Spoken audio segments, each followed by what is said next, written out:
lix shay oo keena farxadda lamaanaha ama labada isqaba. qodobka koowaad oo ah in la isku mahadceliyo. mahadcelintu inuu qofka kale u mahadceliyo haba yaraato waxaad ka mahadcelinayso gabadha koob biyo haday ku dhiibto ama koob sharaab ama koob shaaha waa mahadsan tahay dheh. koob biyo haday ku dhiibto waa mahadsan tahay dheh. cuntada markay ku keento waad mahadsan tahay dheh. qofka haduu hadal macaan ku dhaw waad mahadsan tahay dheh. ninkaagu markuu wax ku siiyo waad mahadsan tahay dheh.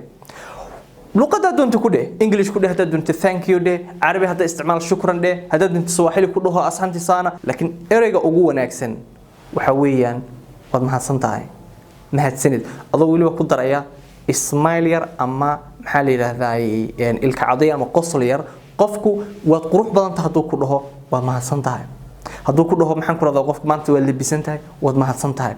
afka inaad ka tiraahdo keliyana maaha tusaale waxaad mahadcelinta kamida in qofka waxa uu ku siiyay aad sheegto ama mar ama laba ama mar badan aad sheegto waxa mahadcelinta kamida qofku wax uu ku qabtay inaad ka sheekayso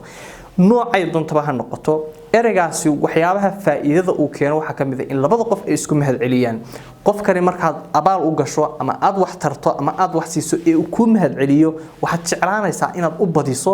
waxaad jeclaanaysaa inaad maxaan ku raahday aad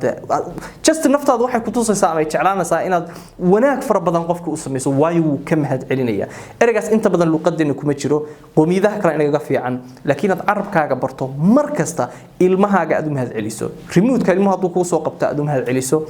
dadkoo dhan way qosaysaa aad dadka u mahadceliso laakiin khaasatan lamaanaha isqaba qodobka hadii laga helo waa qodobada keena farxadda guriga iyo qoyska